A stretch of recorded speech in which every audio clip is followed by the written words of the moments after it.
Hello YouTube, Herman Williams with ATM Financial Services, here today with another Money Smarts lesson that I know you're going to love. I have a question for you. How long are you going to sit around thinking about starting your own business? Aren't you tired of working for someone else? Are you tired of seeing the rich get richer while you struggle to make it? Then why don't you get off the sofa and get into the game? I'm talking about the game of entrepreneurship. Look, it's time for some straight talk. First of all, you are never going to get rich by having a job. I don't care how hard you work. Even if you have a good job, you're still going to give away, or perhaps I should say, you're going to have taken from you tons of money in the form of taxes. If you're fortunate enough to have a job that has a retirement plan, you may be able to save some tax money by contributing to that plan on a before-tax basis, but you are still losing more than you should. You want to know how the rich get richer? By paying less taxes than you do on a percentage basis. That's because the rich know how to play the game and they play to win. Well, guess what? You can play the game also, and you can win if you know the rules. Listen, this world is changing rapidly and new opportunities are being created every day. It's time for you to get off the sidelines and get into the game. If we spent half the time learning the rules that we spend fussing about how the rules are made for the rich, we could be winners in this game too. The mistake that most of us make is we don't set ourselves up to take advantage of the rules.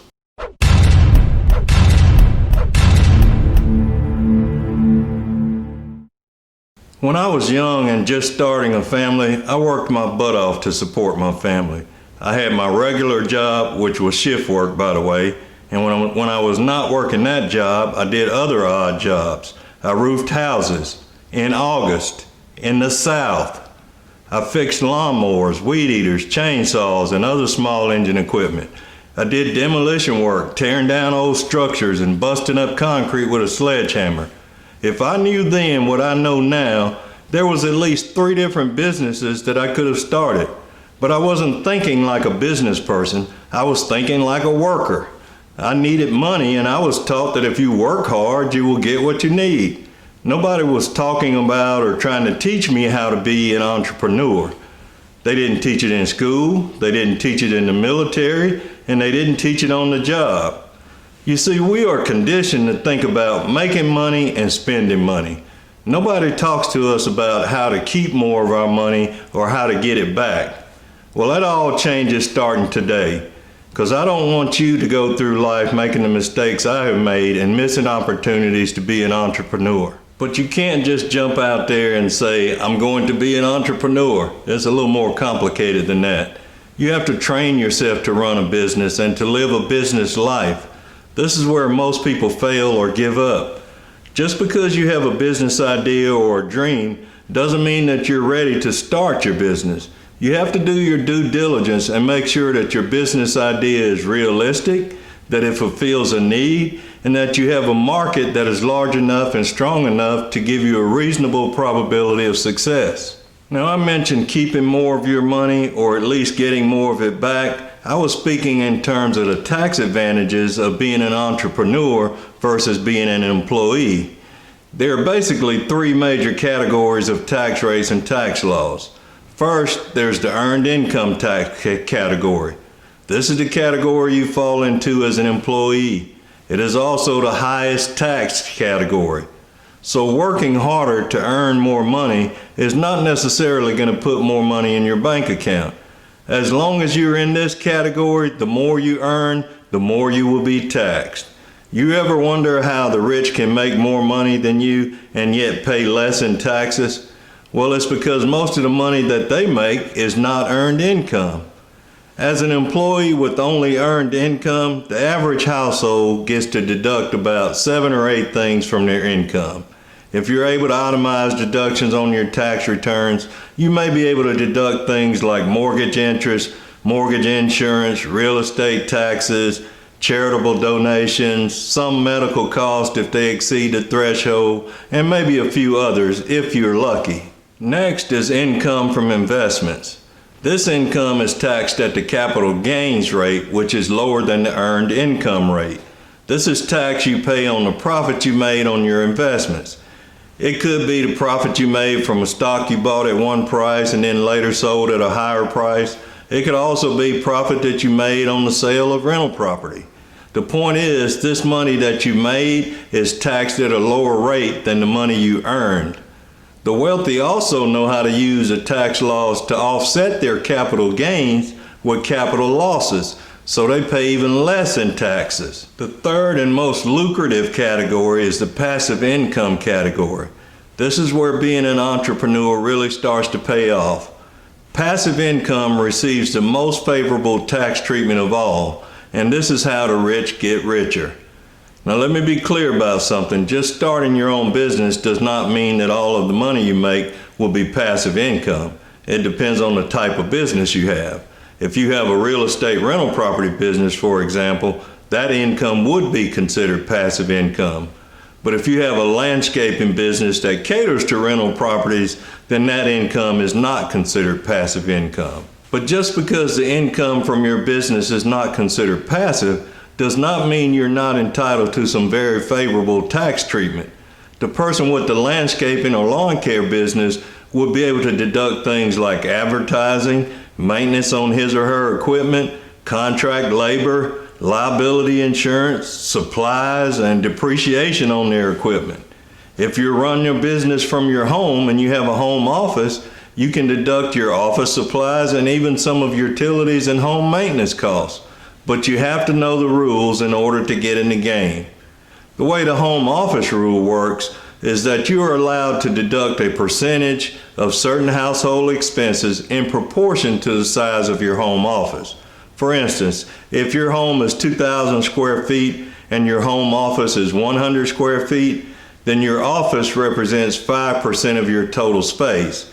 So you are allowed to deduct 5% of certain expenses, such as utilities, from your business income. Another lucrative tax advantage of owning your own business is that you can hire your children to work for you and pay them up to the standard deduction for individual filers. For 2020, that amount is $12,400. The value of this rule is that it shifts a portion of your business income from your higher tax rate to your child's lower tax rate.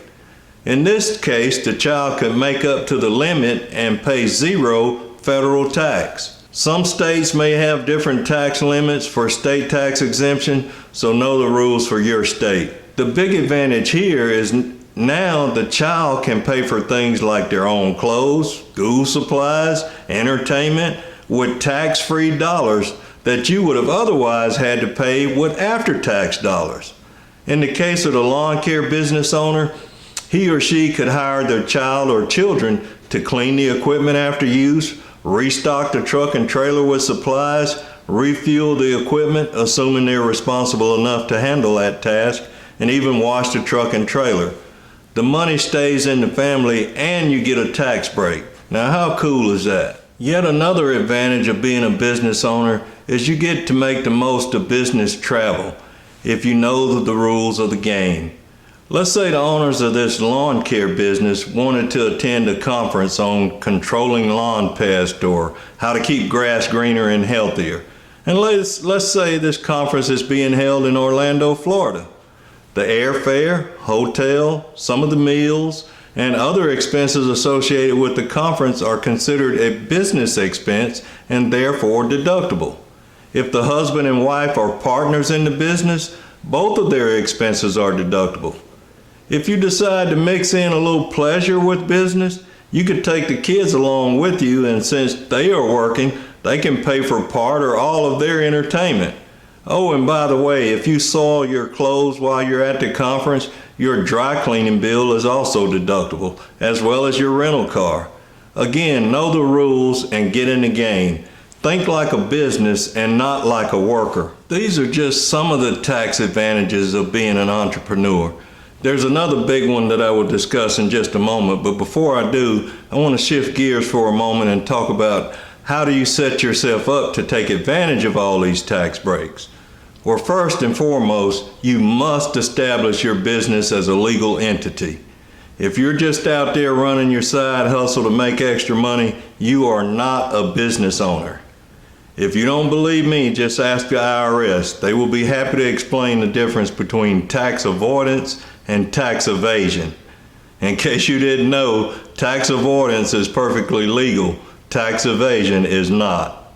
If you're not set up as a legal business, you will not be entitled to any of the benefits that I discussed. I truly believe that we all have some gift or talent that we can turn into a legitimate business opportunity. What are some of the things that you're good at? What do your friends and family members tell you that you're good at? Do you have hobbies that you enjoy that could also be a business? Like I said in the beginning, this world is changing rapidly, and with that change comes new opportunities. I know some of you are doing things right now that could easily be turned into a business.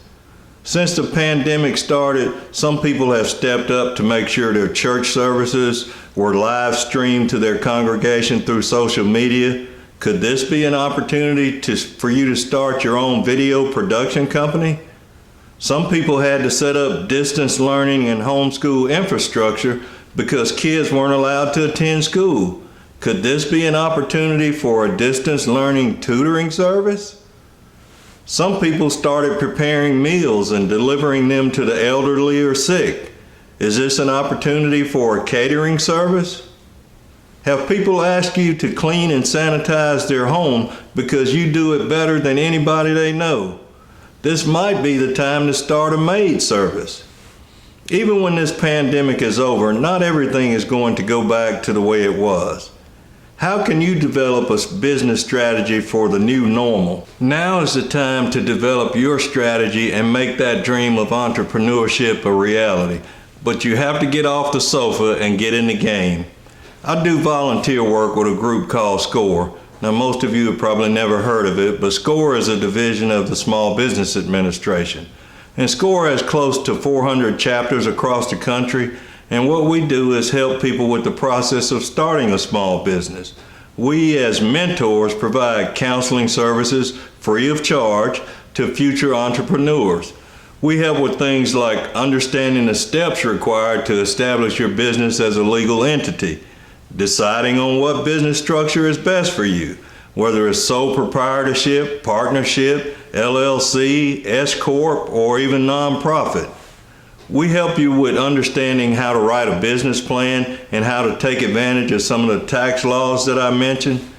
At the time of this video, we are not currently seeing clients in person, but we are doing telephone, email, Zoom, FaceTime, and other interactive counseling.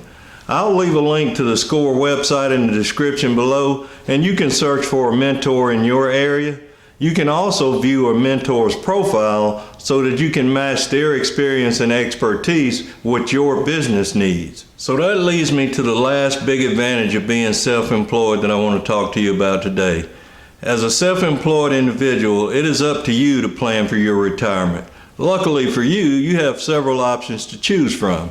You can start your own traditional IRA, a Roth IRA, or an even more lucrative option might be what is known as an SEP, or Simplified Employee Pension. With the SEP plan, you can contribute up to the lesser of 20% of your net earnings, or $57,000 a year.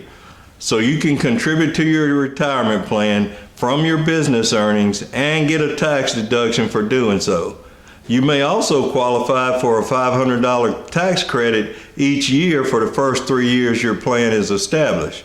Now, I hope that makes sense to you because that's actually a pretty good deal. It's actually a triple threat when you think about it.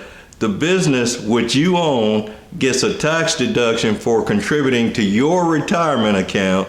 You own the money in your account, and you get to defer the taxes on those contributions, meaning it is not counted as income to you until you withdraw the money at retirement. Hopefully at that time you will be in a lower tax bracket. Now, I also recommend that you contribute to a Roth IRA if you're eligible. You don't get a tax break for that contribution, but your money grows tax-free, and a Roth is not subject to required minimum distributions ever.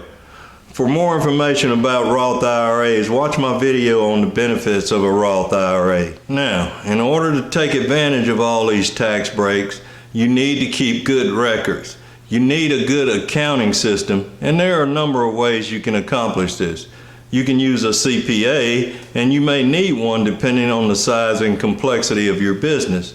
But if you're a smaller, straightforward business with no employees except maybe your children, you can use a program called Quicken Home and Business, and you can link this program to your business and your personal bank accounts.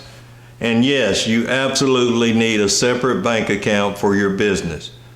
Now, during the initial setup, you will need to give your business transactions tags such as business income or business expense/travel or business expense/rent. This way, the program will know how to separate your business transactions from your personal transactions. Once it is set up and linked to your accounts, you simply log in and click one button, and it will pull all of your transactions from your bank accounts into the program. And you can even create invoices, which you can customize with your own logo if you want. But the really cool part is that when it comes time to do your taxes and take advantage of all these deductions we've been talking about, all you have to do is go into the program and print your Schedule C, which is the form you will need to file with your year-end tax return. This program is really easy to learn and to use, and the functionality is sufficient for most simple small businesses. The best part is this program only costs about $60 or $70. If you need something more complex, you could consider something like QuickBooks, which is made by the same company, but it is more difficult to learn and use, and the cost for that program is around $500 or $600. If your business is that complex, then you probably need to enlist the help of a CPA anyway. So what do you think? Are you ready to suit up and get in the game? Leave your comments below and let me know what you think. If you need financial advice, you can contact me through my website or via email, and I will leave the link to both of those in the description section below. Look, I know what it's like to struggle. I know what it's like to have dreams and goals in your head that you can't seem to make a reality. It's time to stop thinking like a worker and start thinking like the wealthy. Stop making excuses and start making things happen. So get up, hit me up, and let's go make this paper together.